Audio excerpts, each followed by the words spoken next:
I'm a freshman at Fresno State.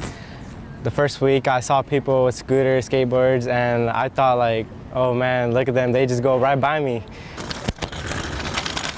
Bring it because I get to class a lot faster, right? And then I'm not sweating, rushing, walking when I get to class.